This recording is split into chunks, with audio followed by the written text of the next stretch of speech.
बिस्मिल्लाहिर्रहमानिर्रहीम। अस्सलाम वालेकुम व्यूवर्स, कैसे हैं आप सब? उम्मीद है सब ठीक ठाक होंगे। मैं दुआ आपको अपने channel cooking and tips with दुआ में खुशामदीद कहती हूँ। आज मैं आपके साथ शेयर करने वाली हूँ आलू मटर के सालन की रेसिपी, जो बहुत ही जल्द बनकर तैयार होंगे और बहुत ही मज़ेदार बन के तैयार होंगे लाजवाब जायके के साथ। तो चलिए शुरू करते हैं।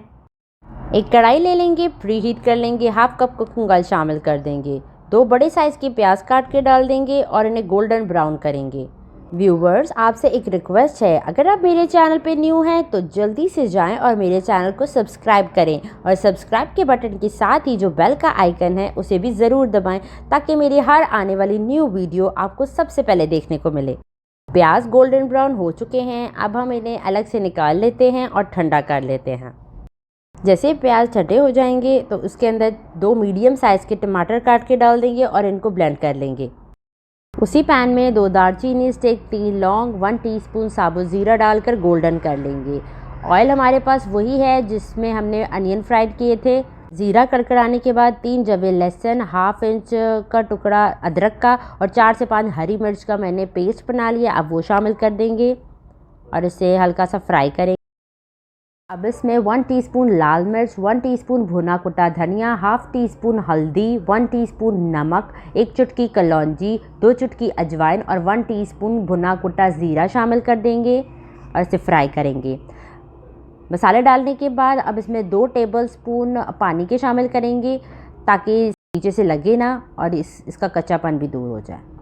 मसाले को अच्छे से भूनने के बाद अब इसमें आधा किलो आलू काट के डाल देंगे और आधा किलो मटर डाल देंगे और फिर इसको अच्छे से भूनेंगे, ताकि मसालों का जो फ्लेवर है वो इनमें आ जाए।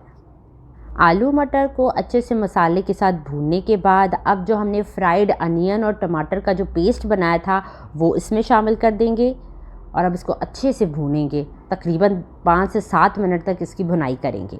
ड्राई मसालों की भुनाई हमने लो आंच पे की थी, ताकि वो अच्छे से पकें और उनका कच्चापन दूर हो। आलू मटर और इन तमाम मसालों की भुनाई हम तेज़ आंच पे करेंगे। व्यूवर्स, मेरे टिकटॉक अकाउंट और Facebook page cooking and tips with दुआ को फॉलो करें एंड लाइक करें, ताकि मुझे हौसला अफजाई मिले और मैं अपने काम को मज़ीद बेहतर कर सकूं।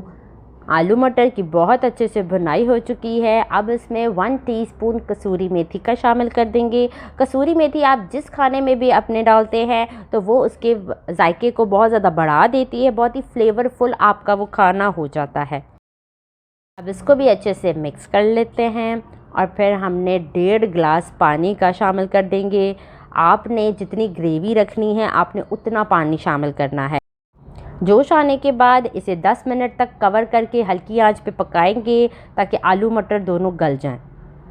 10 मिनट हो चुके हैं, अब आपको दिखा देते हैं। आलू मटर हमारे बहुत अच्छे से गल चुके हैं। फ्लेम मैंने ऑफ़ कर दी है। आप देख सकते हैं इसकी ग्रेवी मुझे इतनी ही चाहिए। आपको अगर मज़ीद इसका शोरबा रखना है तो आप मज़ीद पानी डाल सकते हैं, लेकिन मेरे हिसाब से ये बिल्कुल परफेक्ट कंसिस्टेंसी है इसकी। अब इससे हम हरे धनिए से गार्निश कर लेते हैं। आलू मटर के सालन की रेसिपी की फाइनल लुक आपके सामने है। आप इसे ज़रूर ट्राई करें और कमेंट सेक्शन में मुझे फ़ीडबैक देना मत भूलिएगा। आपको मेरी वीडियो पसंद आए तो उसे लाइक करें, शेयर करें। इसी के साथ इजाज़त चाहती हूँ। अल्लाह ताला आपको और आपके घर वालों को सेहत और तंदुरुस्ती अता फ़रमाए, आमीन। अपना ढेर सारा ख्याल रखिएगा, दुआ में याद रखिएगा। अल्लाह हाफ़िज़।